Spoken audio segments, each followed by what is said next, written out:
کہ ہر انسان کے اندر اتنی وسعت نہیں ہے کہ وہ کتاب اٹھائے اور خود سے دین سیکھ سکے، دین کی باتیں سمجھ سکے، نہ اتنی وسعت ہے کہ وہ ایک مدرسے میں جا کر کے 9 یا 10 سال تعلیم حاصل کر سکے۔ اس کے لیے ہم علماء کرام نے، تمام علماء کرام جو ہمارے پیچھے گزر گئے، ہمارے بزرگان دین، انہوں نے ایک طریقہ نافذ فرمایا، چاہے وہ حضور غوث اعظم ہو، چاہے وہ خواجہ غریب نواز ہو، ان کی ایک محفل جمع ہوا کرتی تھی اور حضور غوث اعظم اپنے مریدین کو واعظ فرمایا کرتے تھے، حضور خواجہ غریب نواز اپنے مریدین سے واعظ فرمایا کرتے تھے، اور وہ دین مصطفیٰ جو ہر انسان تک پہنچنے کا ایک آسان ذریعہ انہوں نے نافذ کیا تھا، آج اسی پر عمل کر کے ہم دین مصطفیٰ تم تک پہنچانا چاہتے ہیں۔ اور سنو، دین مصطفیٰ کیا ہے؟ دین مصطفیٰ اس چیز کا نام ہے جو نبی آخر الزمان خاتم پیغمبرہ لے کر کے آئے ہیں۔ تم سب کو اپنے دلوں، اپنی جانوں سے ان باتوں کو ماننا پڑے گا اور تمام باتوں کو تسلیم کر کے ان پہ عمل کرنا ہوگا۔ اب سنیے دین مصطفیٰ کیا ہے۔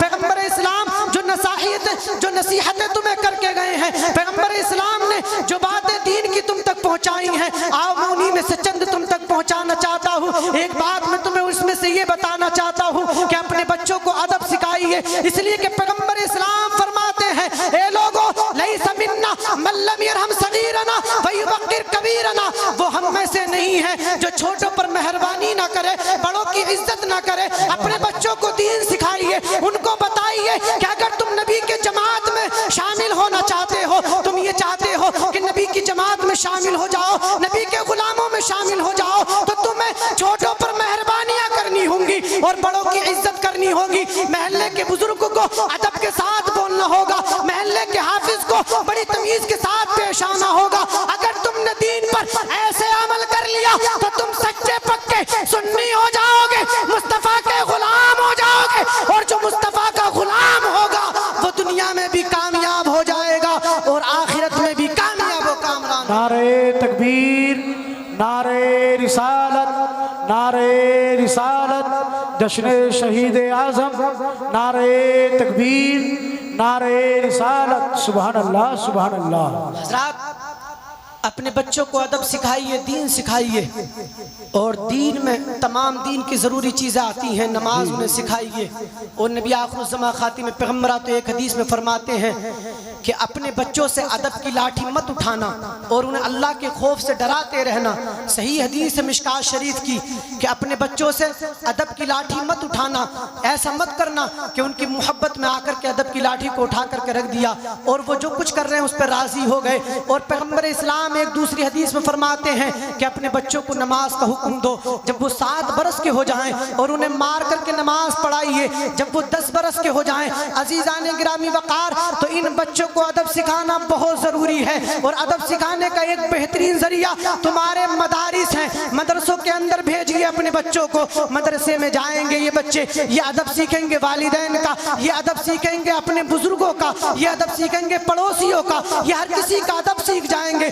مدرسے میں جائیں گے تو یہ بچے سیکھیں گے۔ لیکن میں آپ کے سامنے ایک بات بالکل صاف کرنا چاہتا ہوں، جو ادب تم اپنے گھر سے اپنے بچوں کو سکھا دو گے وہ کوئی مدرسہ نہیں سکھا سکتا۔ ہم نے بعض دفعہ دیکھا ہے کہ بہت بگڑے ہوئے بچے گھروں سے مدرسے کے اندر آ جاتے ہیں، خود بھی بے ادب ہوتے ہیں، ساتھ دوسرے بچوں کو بھی بے ادب بنا دیا کرتے ہیں۔ تو سب سے بہترین مرکز تمہارے لیے اپنے بچوں کو ادب سکھانے کا کوئی سا ہے تو وہ تمہارے مدارس اسلامیہ ہیں، ان میں اپنے بچوں کو بھیج دیجیے، ادب سکھائیے۔ یہ باادب بن کر کے آئیں گے تو باز نصیب ہو جائیں گے، ان کا نصیبہ، ان کا مقدر چمک جائے گا، اور ہمارا مقصد یہی ہے کہ ہمارے بچے بنصیب ہو، ان کا مقدر بہترین ہو جائے۔